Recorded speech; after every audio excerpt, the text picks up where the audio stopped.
Starting your week the right way, come into the FPL Green Room with me, Gianni and her, Holly Shand.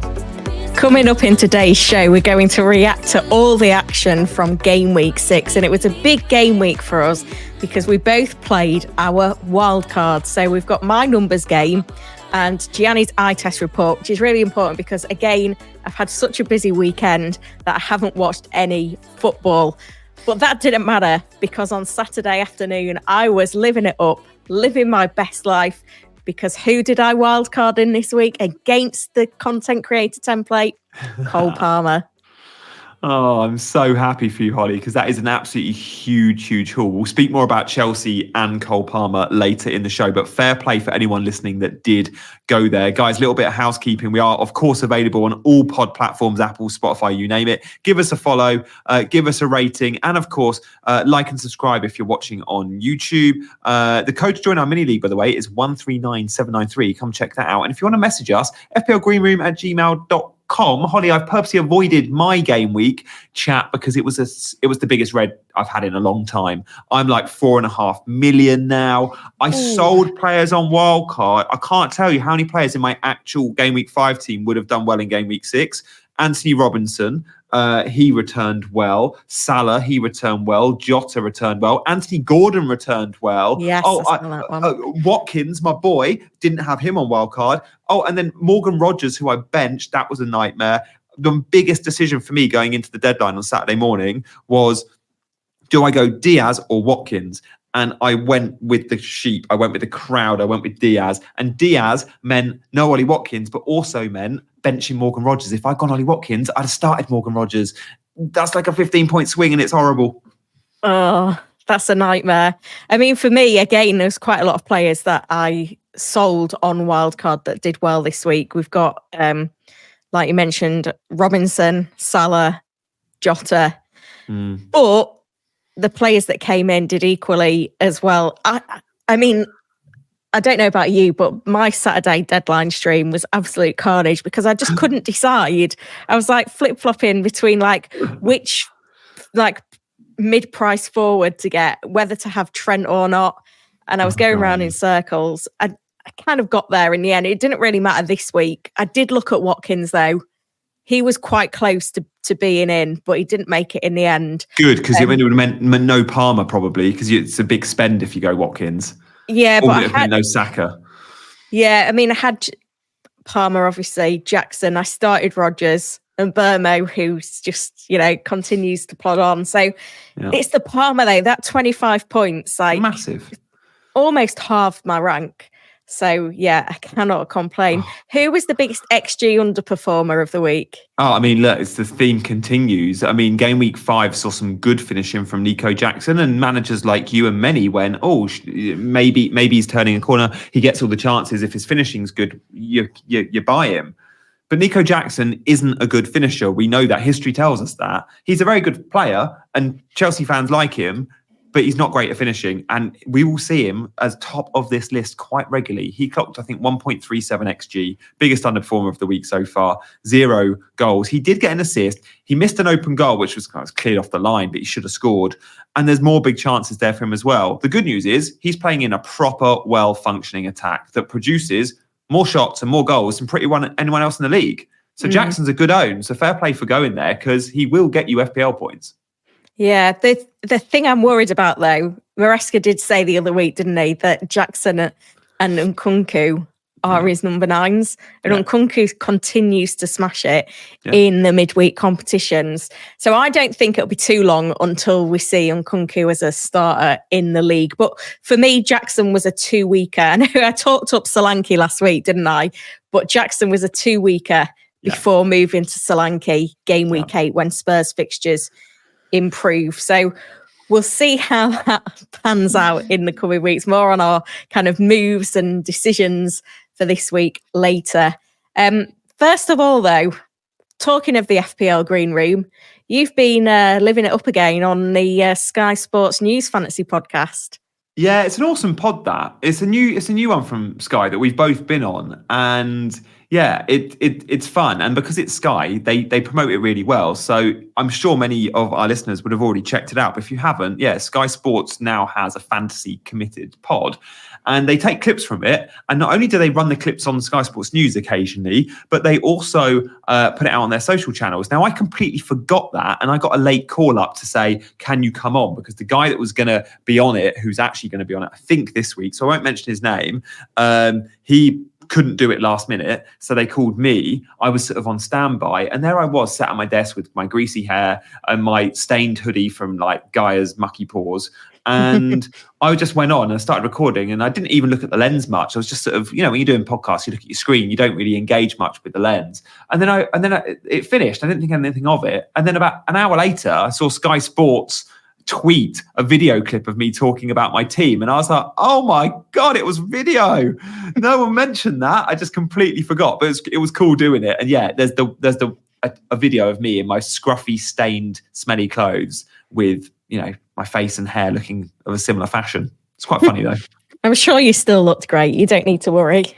I didn't even turn my light on. I didn't even turn my proper light on because I just didn't think they were recording. Well, I didn't think they were recording video. But yeah, no, it was fun.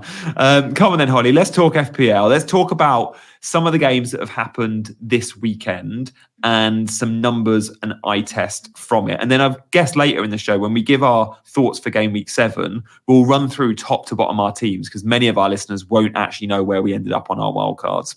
Although I'm sure they're going to get a good indication from hearing us who we do and don't own. Yeah, so I guess in terms of underlying numbers, the big team were Arsenal, who had 36 shots against Leicester, including 9 big chances. So if you're looking basically any metric for this week, basically it's Arsenal players at the top of them. So we had Saka, who again produced a great all-round performance. 7 shots, 4 on target, 8 key passes, 4 big chances created. I think between him and Rice, I had about 17 corners, sharing corners. And I mean, bonus points aren't locked in now, although we know this. They could change up until 15 minutes after the final game, and we've still got Southampton, Bournemouth to come tonight. But it looks like in a game where Saka hasn't got any goal involvement, he's getting 3 bonus points in a game that had 6 goals, which sounds absolutely ridiculous. Elsewhere, we had Havertz, who you had in your wildcard team, didn't you? You went for the offensive double up. He had 7 shots, 6 in the box, 3 big chances. He was top of all players for XG this week as well. He finally got his return. I think we'd have been pretty disappointed if he hadn't. And then Martinelli, who I believe going into this game hadn't had a goal involvement in something like 20 games for Arsenal. Yeah, since March. Really? 5 shots, 2 big chances. Yeah. Trossard, 2 shots on target, 2 big chances, and 3 key passes as well.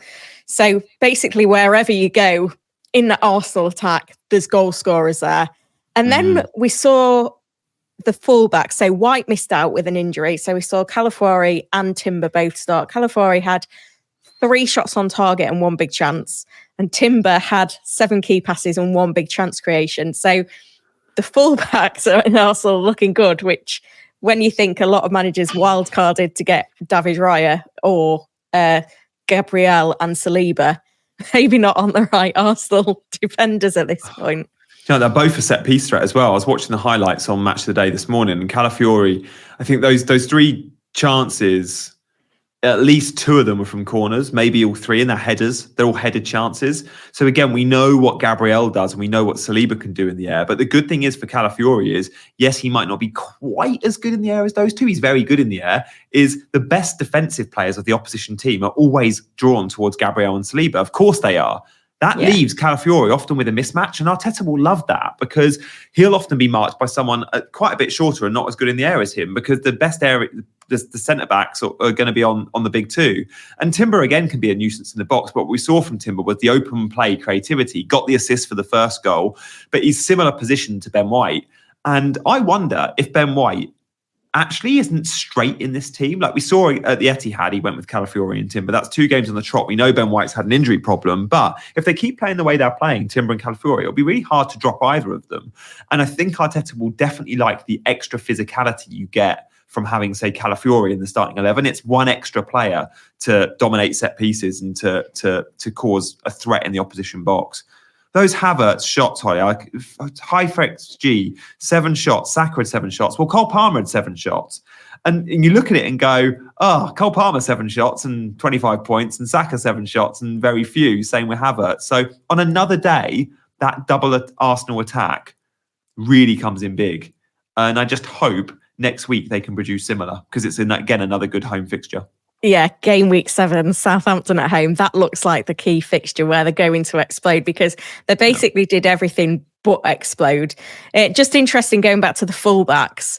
Obviously, there's going to be even more options because Tomiyasu's back in training. You've got Zinchenko also as an option at left back. So we could see quite a bit of rotation in those fullback spots for Arsenal going forward, which is going to be one to monitor. But yeah, it looks like the 2 fullbacks that played in this game have plenty to offer us. Moving on to Chelsea then. So we've talked about Palmer. Again, I haven't seen any football, but I did hear that maybe Palmer could have had even more than his 4 goals. And the notifications coming in were great. My husband also had Palmer in his team. And I was like, Palmer scored 4 goals. And it's the first time a player scored 4 goals in the first half of a Premier League game. And then you're like, well, there's the second half to come yet. He didn't get substituted early like he did the week before. But yeah, eventually did finish on the 4 goals. It's easy to be greedy as an FPL manager. But yeah, 7 shots, 5 on target, 4 big chances. And Jackson also had 5 shots on goal. He was the XG underperformer, of course. And I went with the double up in my wildcard team. And if you look through content creators' teams, no one was really going Chelsea at all. Certainly not 2 from Chelsea. And I'm quite excited to have this pair. Well, that's for the where next week or 2. Your research in data really pays off, Holly, because you would have looked at stuff like teams with the most shots or teams with the most goals. I think Chelsea, I don't really look at data, you know that, but I think Chelsea have scored more goals than anyone this season. Like the shot numbers and certainly the goal numbers have been there, and they've got about to have 2 good at home games like Forest and Brighton. Like, yeah, great shout. And with hindsight, it feels so obvious, but you're right. I don't know a single content creator that had both. Yeah, me. But also as well, going into the game, I think before this game week, City had scored 13 goals this season, and then Chelsea was second with 11 goals this season. Right. And every week on my YouTube channel, I do the form fixture charts. Yeah. And in those charts, it was City top, Chelsea second, Arsenal third. And that's why I went triple Chelsea. Yeah, good players from good teams. Paid off. You don't want the Chelsea defenders. I mean, they were bad. Like Sanchez trying to play out from the back, like so loose. But in attack, it's Palmer, Jackson, and look, Madueke and Sancho also amongst the points. Sancho with a couple of assists. They're cheap options. If you're looking for an exit strategy from a mid-price midfielder, or even say a Luis Diaz or a Bruno, you want to downgrade, someone like a Sancho is genuinely worth consideration. He doesn't really have a huge amount of threat on that left-hand side because it's Sancho and Mudryk are the 2. On the right, you'll see Pedro Neto get quite a few minutes off Madueke, but Sancho, when he's fit, is going to be great too. Palmer, though, 4 goals, hits the woodwork, disallowed goal, marginally offside, misses a huge chance with his right foot where you think it's one of the easiest chances he has of the game. It could have been even more. Like, it's ridiculous how good he is, but how he just finds the space and how Chelsea attack really does function well for him. So yeah, absolutely huge performance in attack by Chelsea. Brighton, though, the high line was outrageous. It was so naive. They just kept doing it. And Chelsea just kept going, okay, we'll just tuck the ball in behind. And when you got runners like Madueke and Jackson, you're just getting behind them all day long. So it was naive from Brighton and Hurstler. And that's one to monitor for when teams go up against Brighton. If you think they've got those pacey forwards that can exploit the high line, maybe that's one to consider for future game weeks. Yeah, so obviously Palmer's now the most purchased player going into game week 7. Jackson up there as well. You've not got any Chelsea players in your team. Do you have a plan for Chelsea? I mean, the fixtures, it's Forest at home next. Yeah. Forest have been very good defensively, so that's definitely not an easy game. I mean, if I look at big chances conceded by defences this season, Nottingham Forest are 3rd best with only 9 big chances conceded on their goal. So that's not an easy fixture. And then beyond that, and this is why I was maybe looking to offload Jackson for Solanke come game week 8, it's Liverpool away, Newcastle at home, Manchester United away, Arsenal at home, Leicester away, Aston Villa at home, Southampton away, Spurs away. So yeah, you've got Liverpool, Newcastle, Arsenal, Villa, Spurs all in that run. Yeah, it's because that's why I didn't go there on Wildcard. I love the next 2, but I just looked at that run beyond and thought, I'm not quite sure. I still, with tough fixtures, might go to a Chelsea player. It's just not going to be the Cole Palmer sort of spend. It's going to be a Sancho sort of spend or a Jackson sort of spend. Although you make a good point about Jackson and Nkunku. So not for me yet. Let's wait and see, because I will need to sell Luis Diaz. The plan with Luis Diaz was never a long-term punt. And I did always think, I could save money there and go Diaz down to maybe a Sancho. And again, I want Diaz for game week 7, but from game week 8 and 9, he's got Chelsea, then Arsenal. He's got Villa in 11. It's a tough run. But again, let's wait and see if we get leaks over if Diaz is starting. Remember, Liverpool played Palace in the early kickoff in game week 7. And that was one of the reasons why I was happy to buy Diaz. I was like, we're going to know if he's starting or not. But we'll talk more about our potential transfers in and out later in the show, guys. Stay with us. Holly, talk to us about West Ham, because that game versus Brentford barely clocked 1 XG combined for both teams. Like, it was a bore draw. It should have probably been a 0-0. It was like 0.3 XG versus 0.6 XG. It was 1-1, and Flecken owners might think, off 0.3 XG, we should be keeping a clean sheet, and a lot went Flecken. But, Souček and Bowen with some all right numbers.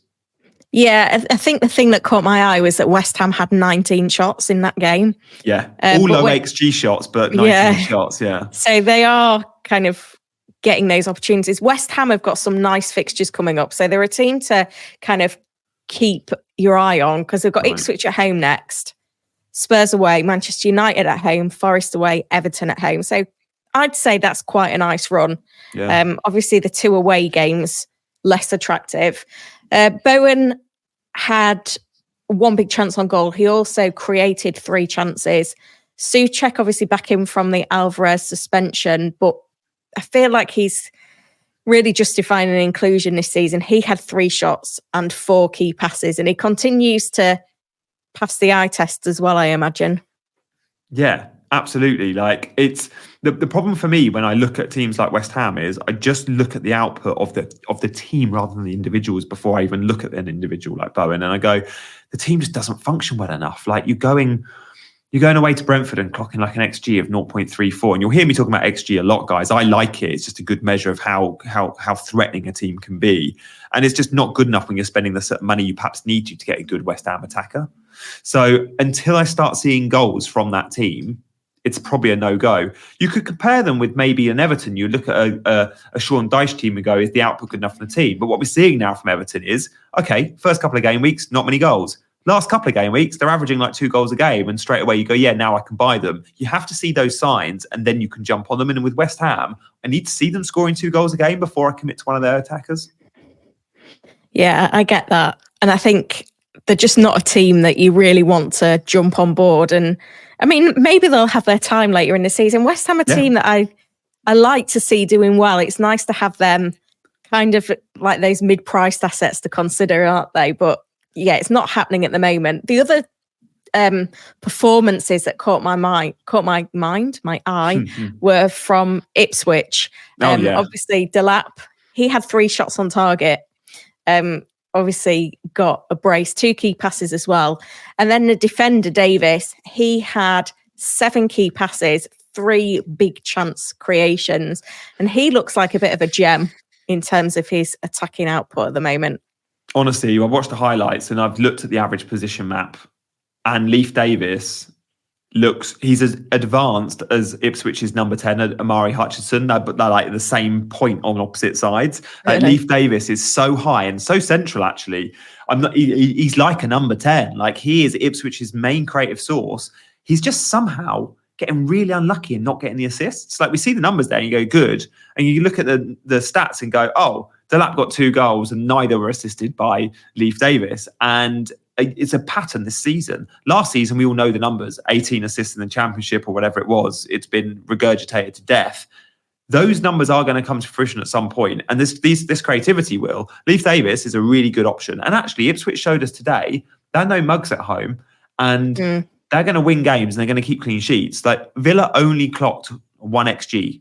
Like, yes, you see 2 goals and you think, oh, it was quite high, and Ipswich coming from behind to get a draw. It wasn't really like that. Ipswich were the better team. Like, they definitely deserved a draw, and many will argue they deserve more than that. I expect Ipswich, with the fixtures they've got, to keep some clean sheets.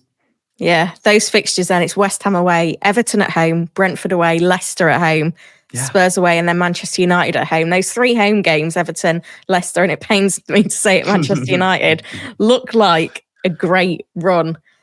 What else caught your eye then in the eye test this week?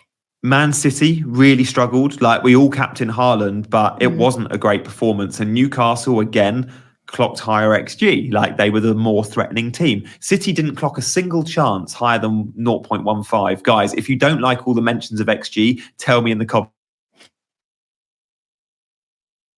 Few big chances for Man City, and Haaland clearly needs big chances to be getting big numbers. Of course he does. Any striker does. So that was worth noting. City just looked off it. I don't think it's necessarily a clear no Rodri, no City wins. Like, starting the season, they had Kovacic and Lewis in the midfield with no Rodri, and they're winning games. Same midfield pairing. Savio Foden coming on looked way, way better. Everton against Palace, it was nice to see Everton in quite an even game actually win it, because I like Everton, and I often think this season, especially in the even games, that they've just been dropping points and losing, and you're like, they've been really unlucky. Well, McNeil, couple of great goals, and Dominic Calvert-Lewin and Loads went there on Wildcard, was close to a couple. There was one where a McNeil cross, which he just stuck his toe at and didn't quite reach. Again, that won't show on the data because it wasn't a chance, because it went out for a throw in the other side, but Calvert-Lewin really, really close. And then Fulham just completely blitzing Forest is a really low-key underperformance, really good win. Like, Fulham keep going up against good teams and beating them. They just beat Newcastle in game week 5. They went to Forest. That's a really tough away day for a team like Fulham. And again, they dominated them, and they deserved their win. So yeah, they're the ones that stuck out. And then, of course, on the Sunday, we saw Spurs score 3 against Man United. Even before the Bruno red, it was such a one-sided affair. Maddison with a great game, by the way. I still don't know if Maddison's an FPL option at the moment. For those looking at a Luis Diaz exit strategy, Maddison's a similar price. He's just playing a little bit deeper because he's playing Kulusevski, Maddison, and Bentancur in the middle. Kulusevski takes a lot of that creativity in the final third, and Maddison's actually playing like a number 8, not a number 10. So just one to monitor. You might see a lot of assisting the assister with Mads. Yeah. And as you've mentioned, I mean, Spurs need Sonny back for this game. He could be a shout, Brighton away. Yeah. High line. We know how much Spurs love to run at defences, Good so shout. that could be one to watch as well. Shall we move on to the troll of the week? Yeah, I think we should, because there's been, look, for me on Wildcard, there's been a ton of trolls. But I think in terms of the masses, there's one really obvious troll of the week, isn't there? Because the narrative here is just so good for him. Go on, Holly. Let me give you an intro. This week's troll of the week is over to you, Holly. James Justin. So this was a hilarious one. James Justin, a big FPL fan and a great FPL player, actually. You look at his performances in the last 5 seasons, he's finished in the top 100k, 2 top 10k finishes in there, including last season where he finished 1.6k. Jeez. And he always owns himself in FPL, and you would think, well, fantastic. He's scored a brace. And he did play his wildcard this week. Yeah, he's so engaged. He's definitely following content creators. Yeah, he benched himself to play double Arsenal defence. So he had Raya and Gabriel in his FPL team, himself on the bench, and he knocked out everyone's double Arsenal defence clean sheets, including his own, which is just incredible. I wondered why he didn't celebrate. No, he did. It's so funny because his first goal was a really good header. The second goal will be up for goal of the season. It won't get it, but it'll be close. It'll get goal of the month. Like, it was that good. It's a volley. He hits it so clean, and the swaz, it's just a beautiful goal. And yeah, there he is getting a brace at the Emirates. And he's always in his starting 11. And he actually benched himself. And it was just the fact that he had the double Arsenal defence. Yeah, so good. And James Justin, from all of the Premier League footballers that play FPL, without shadow of a doubt, there won't be a better one in terms of rank history than James Justin. Yeah, I'd love to get him on my YouTube channel, Holly. I've tried. Have you? Yeah, I've tried. I've tried through a former Leicester player. Dean Still Ashton. didn't work. No, so Dean didn't play for them. I had Matt Heath, who played for Leicester in the late 90s, and he knows James, and yeah, he's tried, but I think the club don't like players really coming on and talking about it much. Yeah, no, I get that. I think, obviously, we've done a lot of work at PRP as well, haven't we? Premier League Productions, and they really struggle to get people on. I think they tried interviewing Bamford a few years ago when he was really popular, and it was the amount of hoops I had to jump through. Yeah, and you might occasionally get one question that a reporter can ask when they're doing something else, but the clubs don't like to commit to, you can have this guy for 10 minutes and chat FPL. It's really rare. I remember Kelly did one once with Ben Foster, a proper sit-down chat about FPL, which was really fascinating. I mean, the in there was the Watford thing as well, exactly. Wasn't it? And that was a fair few years ago as well. That was probably before it was massive numbers. And again, because of things like team leaks and stuff, the clubs are really conscious with players playing. I'm surprised James Justin actually benching himself to go double clean sheet. The manager might have a word about that. I'm sure it's gone viral on socials if you haven't seen it already. Right, when it comes to our teams then this week, obviously we've both just played our Wildcard. How many free transfers have you got for this week? I went into Wildcard with 1, so I assume I've got 2 now. I've not actually checked, but I should have according to the new rules. So you rolled in game week 5 then? No. I wildcarded in 6. So by wildcarding in 6, I didn't use a transfer. So then this week, my weekly transfer should be 2. Yeah, I've got 2 as well. So what team did you end up with on Wildcard, and are you ripping it up already? Oh God, do we have to? No. So I'm not ripping it up, which is the good news. But boy, is it a shocker. I mean, I'm happy with it, but in terms of points, it's a shocker. So I went Sells over Flecken. I went Trent, as I said to you, I would. Gabriel and Rico Lewis. I also went Mikalenko and Greaves. So pretty bargain basement. I left money in the bank. I left like 0.5 in the bank. And then in midfield, I went template. Luis Diaz and Burmo, Saka, Semenyo and Rodgers on the bench.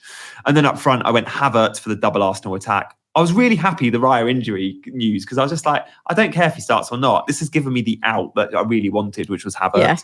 Yeah. And then Haaland and Calvert-Lewin. So it was bad. 33 points with Semenyo to play. Ouch. There's still hope. I mean, I need 19 points from Semenyo to get a green arrow, so I guess there's hope. Yeah, I mean, he's only like 10% owned, so if he was to go off, then you're gonna see the benefit. So, what is the plan for game week 7 then?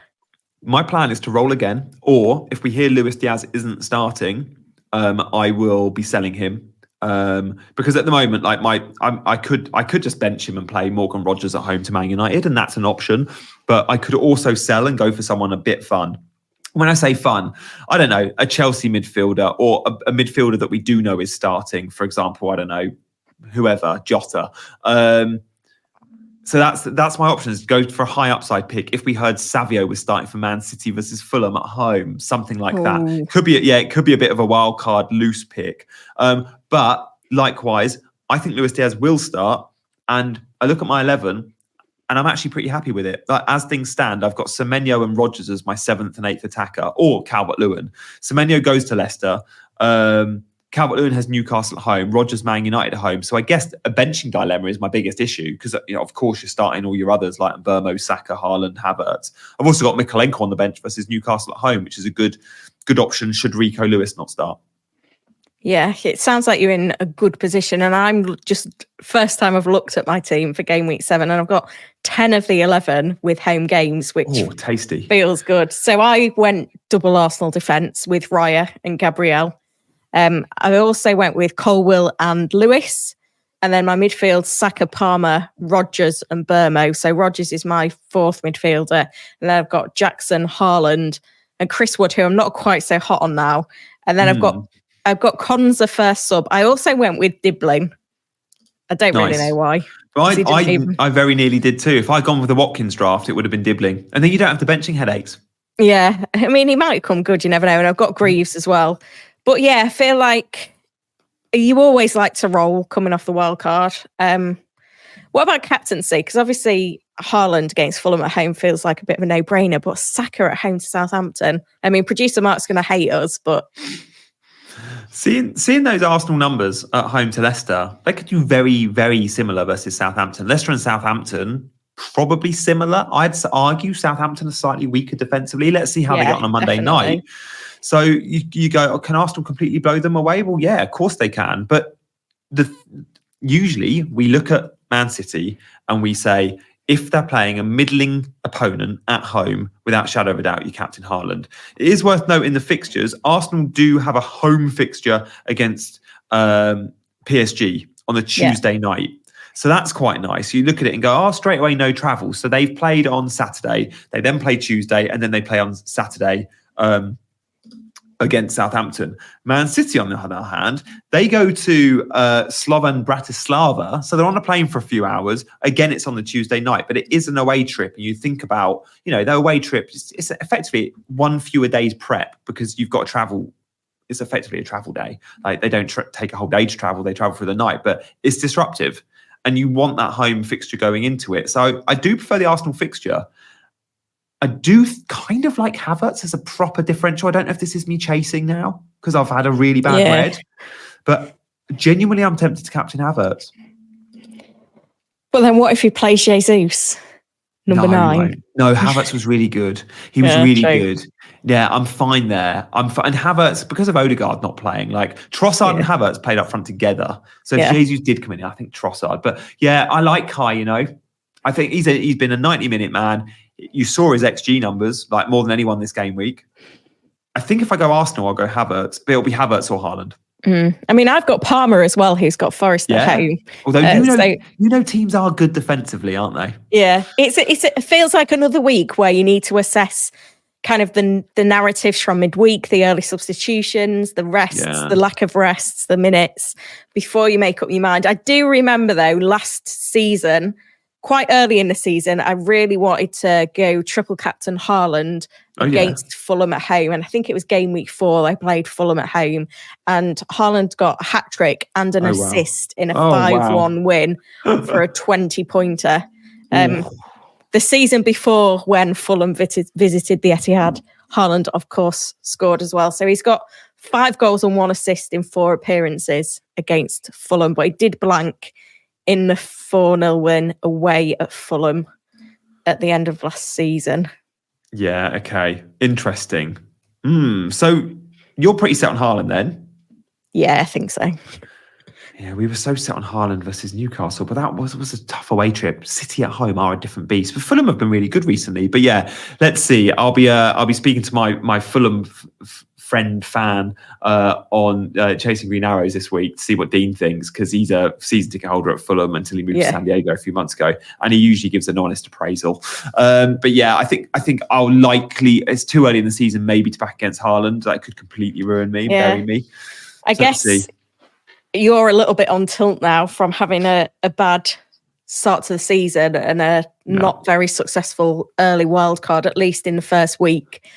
But I think you just need to play it safe and grind it out at this point and go with the Haaland captaincy. I'm not good at that. I don't like playing like that. And I know I have to. Is it? It's not. And I feel like I did that with the wildcard. When I look at my first wildcard draft, I only did 3 drafts. I don't do loads of wildcard drafts. It's just not me. And I do 3 and I make a video about all of them. So I did 1 on Sunday, 1 on Wednesday, and then 1 the night before the deadline / morning of. The first one, I had McNeil and Sancho in. Like, that's for me, wildcard. I had McNeil and Sancho. And they both did well. And they both did massively. And I had Watkins, of course. And Watkins was in everyone. Watkins only came out the morning of. But players like that, I just backed myself. And then the Wednesday one, do you know what really did it? It was the Wolves news. That threw everything. I wasn't on Luis Diaz. I so wasn't on Luis Diaz. I didn't even have his first price rise. I didn't even think I'd bring him in. Yeah. And I know I should have had him because he went up 0.2 anyway, but wasn't even looking at him. But it was the narrative of the Wolves' injury to Mascara and the flu, the illness. And I was like, I have to have Luis Diaz. But really, did I need to? Well, clearly not. So yeah, I need to resort to how Gianni wants to play and stop being influenced, I think. So let's see. Yeah. But I'm not going to go against Haaland for the sake of it. If I think Haaland's going to get the most points, I'll go Captain Haaland. And that's maybe where I'm at.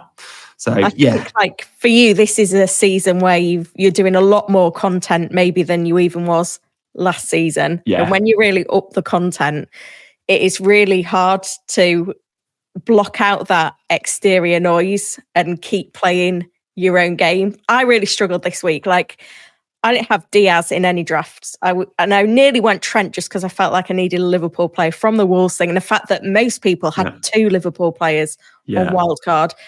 Didn't look at Semenyo, but kept thinking, why everyone's got Semenyo? Do I need him in?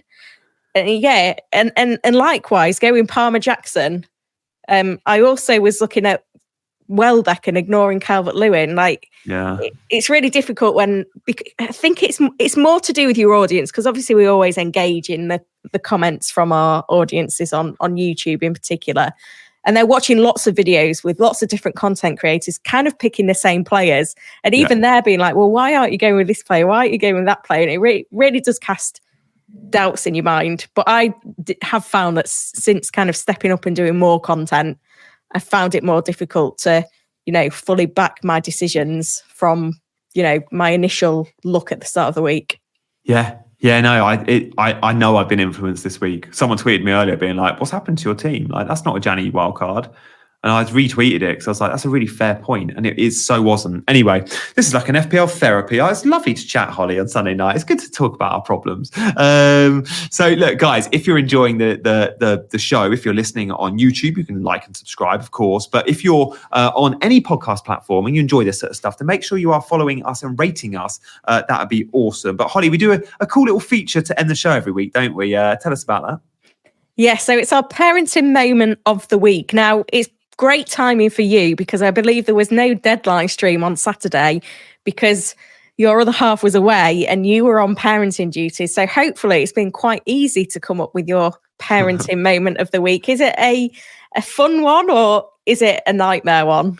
Oh, I guess it's a bit of both. I mean, like, firstly, shout out to any full-time parent out there, because I only dip in and out of being full-time because I work a lot. So I spend a lot of time with my daughter, but it's an hour here and there a lot of the time, or it's out as a family. But being left just for like 36 hours with Gaia and having mum away for a night, you really feel like completely that strain. And it was lovely. We did loads of cool stuff. We went to ballet, went to the farm, had to keep her busy because I was like, I didn't want her thinking, oh, where's mummy? But I was playing a wildcard and it's been a really full-on week for me anyway. And so I was like, got to bed at like 7:30 after knackering her out at the farm. And then all night, Friday night, I was tinkering till like 10, 11 o'clock. And then Saturday morning, I was like, right, I need at least half an hour to digest Raya news because we're waiting on Raya. So I'm going to do stuff with Gaia in the morning, went to ballet. And by 10:30, I need a good half an hour. I need a good half an hour in front of my laptop / listening to any breaking news. So I was like, I'm going to do the YouTube thing.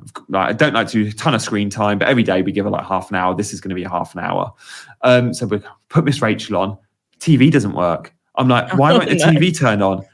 Batteries, right? They're like these tiny batteries, like AAA, not AA or quadruple A, whatever they are.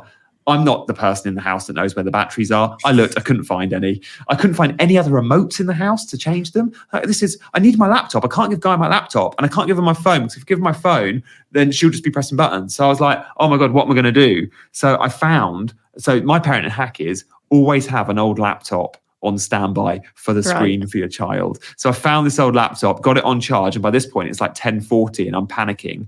And I then had to make the decision on Watkins or Diaz because I'd set the Raya one in my head that I was going to go double attack.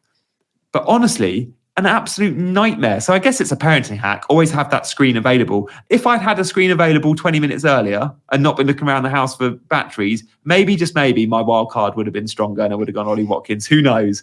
But yeah, I thought that was funny. And it's just amazing that you can put a 2-year-old in front of the screen like that.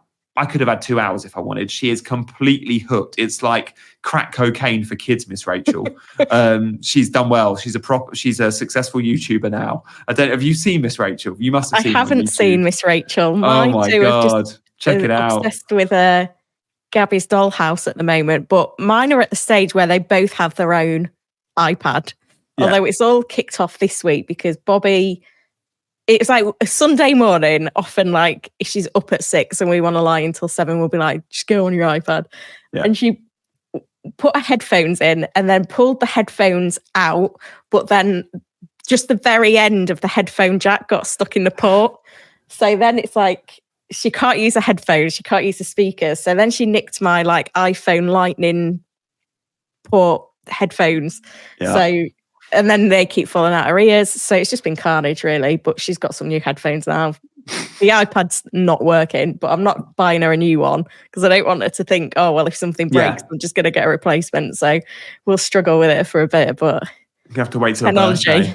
You know, when it's just like you need that time, it's like not that often that I have screen time, but when you just need it to be easy and to get on with it and give you half an hour, that's when the technology doesn't work. Honestly, yeah, it's so, yeah. But I was like, oh, fair play to Cam, my wife, because it's like she manages to get to about 5 o'clock every day without putting Guy in front of the TV. And then she probably has about up to an hour when Cam's trying to like get her dinner ready and all that sort of stuff. But yeah, tough gig, this full-time parenting. So fair play to any single parent out there or single full-time parent out there. Because yeah, it's fun, rewarding, amazing. And I look back and go, make sure I have a ton of time with Guy at this age. But yes, it's not easy. Not easy when you're trying to work. And obviously the deadline's stressful. No one really understands. Like I can't tell Cam and be like, I need a good hour. She's like, where's a game? Like, just 5 minutes, just pick your team. So yeah, that was quite funny. Guys, if you're enjoying the show, do hit the buttons, follow, rate, all that jazz. Join the mini league 139-793 as well. Holly, I'll let you close us out. And finally, any big decisions you think this week? It's just really wait and see, isn't it? Like with Champions League, there's no early moves. Forget price rises.